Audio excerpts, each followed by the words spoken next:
$10,000 feels like real money right up until you start running the math on what it can actually become. Then it starts to feel like almost nothing. And that is exactly where most people give up. It is late at night. You are scrolling and you land on a video of someone standing in front of a Miami penthouse they absolutely do not live in, explaining how they turned $10,000 into $500,000 in 18 months. Here is the truth nobody in that algorithm wants to tell you: you absolutely can turn $10,000 into $500,000. The math is real. The strategy is boring. And the people who actually built wealth this way are not making YouTube videos about it. They are sitting in a Toyota at a Costco gas pump and do not even know they are rich. My name is Root. Not a financial advisor, just math. Let us get into it. $10,000 to $500,000 is a 50 times return. To get there, your money needs to roughly double just under 6 times. The only thing that determines how long that takes is your annual rate of return. There is an old shortcut in finance called the rule of 72. You divide 72 by your return percentage, and that tells you roughly how many years it takes your money to double. At 8%, it doubles every 9 years. At 10%, every 7 years. The S&P 500 over the last 30 years has returned about 10.1% per year, around 7.4% after inflation. So let Root plug in the numbers. Drop $10,000 into an S&P 500 index fund and never add another dollar. At 10%, you cross $500,000 at year 41. At 8%, year 51. At 7%, year 58. Root knows what you are thinking. 41 years is not a strategy, it is a sentence. By the time the money becomes $500,000, you would be too old to remember why you started. Stay with Root, because this is where it gets genuinely interesting. That 41-year number is the do-nothing path. The moment you add even small monthly contributions, the math changes dramatically. Let Root introduce you to someone. Call her Vera. She is 28, lives in Columbus, and earns about $58,000 per year as a marketing coordinator. She is not wealthy. She drives a 2018 Honda Civic and her apartment has beige carpet that came with the lease. She has simply decided she is done feeling financially stuck. She scrapes together $10,000 from savings, opens a brokerage account, drops it into a total stock market index fund, and sets up an automatic transfer of $400 per month. That is the entire plan. End of year 1, Vera has about $15,800. End of year 5, she is at $44,000. She is frustrated. 5 years of discipline and she still cannot buy a reliable used car in cash. This is the moment, mathematically and psychologically, where most people quit. They look at the balance, conclude that compounding is broken, and pull the money out.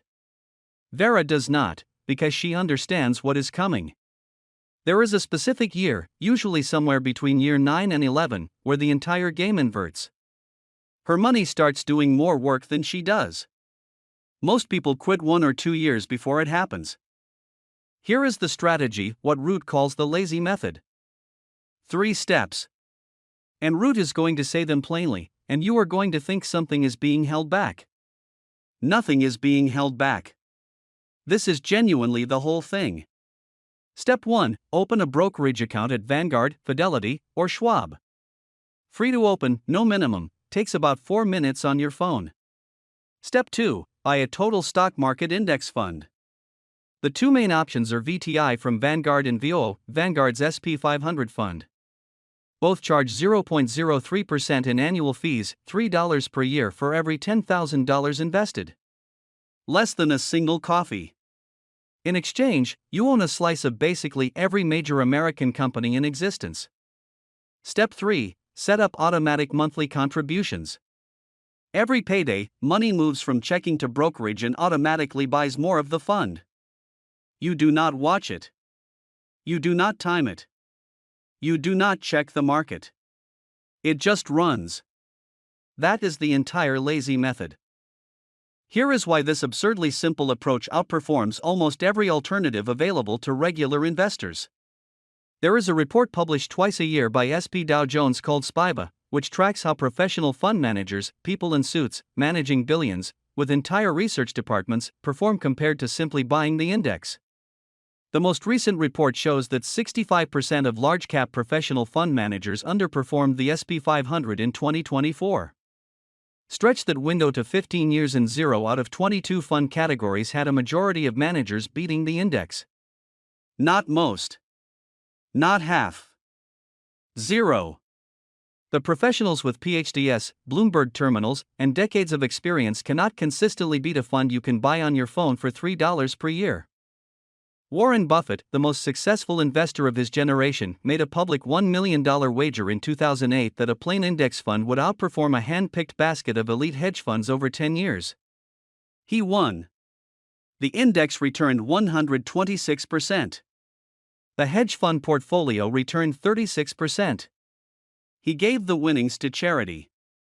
His official guidance to regular investors: buy a low-cost index fund and stop trying to be clever. The lazy method is what the most sophisticated investor on earth recommends to his own wife for when he is gone. That is not a small endorsement. Now, here is where most videos would end. Root is not ending here, because if Root leaves you at this point, you will open the account, buy the fund, and then statistically sabotage yourself within 18 months. There is a research firm called Dalbar that has been running the same study for 30 years. They measure what actual investors earn versus what the market itself earned. In 2024, the S&P 500 returned 25%. The average equity fund investor returned 16.5%. That is an 8.5 percentage point gap, and it is not a rounding error. That gap, held over 30 years, turns a 9.6% market return into a 6.8% investor return. On $100,000, that difference compounds into roughly $864,000 of wealth that simply evaporated. A paid-off house, gone from 1 percentage point of behavior over 3 decades. How do investors create that gap? 2 ways: they panic sell during crashes, and they try to time the market. Here is a number that should be uncomfortable to sit with. If you had invested in the S&P 500 for the last 30 years but missed only the 10 best single days, your returns would be cut roughly in half. Miss the best 30 days and your returns drop by approximately 84%. And roughly 76% of those best days happen during a bear market or in the first 2 months of a new bull market. In other words, the days that generate the most wealth happen specifically when everyone is convinced the world is ending and they should sell, which is exactly when most people do sell. The lazy method only works if you actually do nothing. That sounds simple. It is the hardest part of the entire strategy. Now the second silent killer: fees. Root has a strong opinion about this because it never gets discussed loudly enough. Imagine 2 investors. Both start with $1 million. Both earn 7% per year. Person A pays 0.03% in index fund fees. Person B pays 1% to a financial advisor. Same money, same return, different fee. After 30 years, Person A has approximately $7.6 million. Person B has approximately $5.7 million. That 1% fee, the one that sounds almost too small to complain about, quietly removed $2 million from their retirement. To repeat, a fee of 1% per year, over 30 years, on a $1 million portfolio, costs you roughly $2 million. Many investors pay significantly more than 1%. Actively managed mutual funds often charge 0.5 to 1% on top of an advisor's 1% cut. A 2% annual drag, compounded over 30 years, can consume the equivalent of a second retirement. Here is what the financial industry does not want you to internalize: the lazy index fund charges 0.03%. The expensive actively managed fund charges 1% or more. The expensive fund usually underperforms. So you are paying more money for a worse outcome, consistently, year after year. Fees are the only part of investing that is guaranteed. Returns are uncertain. Fees are 100% certain. The single most rational thing an investor can do is minimize the guaranteed bad thing. If you take nothing else from this video, take that. Now, here is the part that should make you genuinely frustrated that nobody explained it sooner. The real lever in this equation is not your rate of return. It is your monthly contribution. Take $10,000 and add $200 per month at 8%. After 30 years, you finish at about $399,000. Increase to $500 per month and you reach $846,000. Increase to $1,000 per month and you are sitting on roughly $1.6 million. Going from $200 to $500 per month is an extra $300, the rough equivalent of one streaming subscription and a couple of takeout orders per week. That single decision, held steady for 30 years, adds approximately $447,000 to your final number. Nearly the entire $500,000 target, from one small lifestyle adjustment maintained over time. Let Ruth check back in on Vera. She started with $10,000 and $400 per month. Year 5, $44,000, and she almost quit. Year 9, $96,000. Year 10, she crosses $112,000. And right around year 10, something fundamental shifts. Vera's portfolio earns approximately $9,000 that year purely from compounding. She only contributed $4,800. For the first time, the market did more work for her than she did for herself. By year 20, Vera is at $311,000. By year 30, she is at $760,000. She is a marketing coordinator from Columbus driving a Honda Civic. The math simply made her wealthy. That inflection point at year 10 is where the lazy method earns its name. Every dollar after that point is mostly the market paying her back for being patient. Root, here's what some people are thinking right now. I do not have $400 per month. I barely have $50. That calculation at 11 p.m. on a Tuesday when rent just went up and the car needs new brakes and the grocery bill keeps rising, Root sees that. That feeling is real. And it is exactly what the system wants you to feel. Give up before you start, because $50 does not feel like enough. Here is the truth. $50 per month at 8% over 30 years becomes $74,000. $100 per month becomes $148,000. $150 per month becomes $222,000. The lazy method does not require you to be wealthy to begin. It requires you to begin. Whatever the number is today, that is the right number. Future you does not care whether it was $50 or $500. Future you only cares that you started. Root wants to tell you about Ronald Reed, because he is the entire point of this video in human form. Ronald Reed was a gas station attendant in Vermont for 25 years. After that, he worked as a janitor at a department store for another 17. He drove a used Toyota. He chopped his own firewood. He wore a flannel coat held together with safety pins. The original buttons had fallen off years earlier and he saw no reason to replace them. The people in his town assumed he was poor. When Ronald Reed died in 2014 at age 92, his estate was worth approximately $8 million. He left $4.8 million to the local hospital and $1.2 million to the public library. He gave the town more money on his way out than most people will accumulate across 3 full lifetimes. He did not do anything complicated. He bought boring, dividend-paying stocks, companies like Procter & Gamble, Johnson & Johnson, Colgate. He held them for decades. He reinvested every dividend. He never sold. He never owned a single technology company he did not personally understand. Ronald Reed is what the lazy method actually looks like in real life. Not a guru on a yacht. A janitor in a flannel coat who quietly outperformed almost every hedge fund manager of his generation by doing absolutely nothing exciting for 60 consecutive years. Now, Root also hears this: the lazy method sounds great if you have 30 years. Root is 45.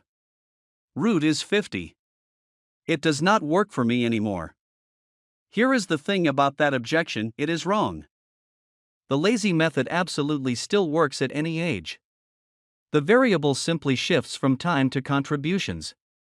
If you are 45 with 20 years until retirement, start with $10,000, contribute $1,000 per month at 8%, and the ending balance is approximately $635,000. If you are 50 with 15 years, contribute $1,500 per month and the ending balance is approximately $565,000. The lazy method does not care about your age.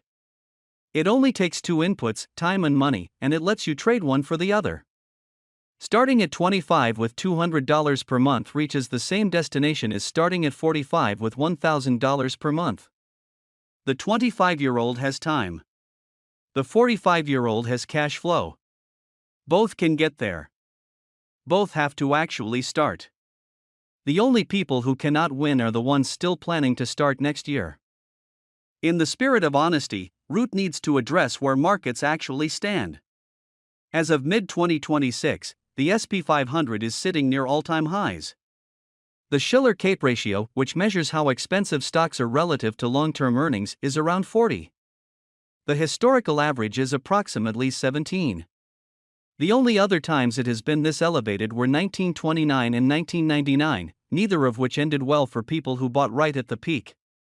Nobel laureate Robert Shiller projects that real S&P 500 returns over the next decade may be as low as 1.3% per year.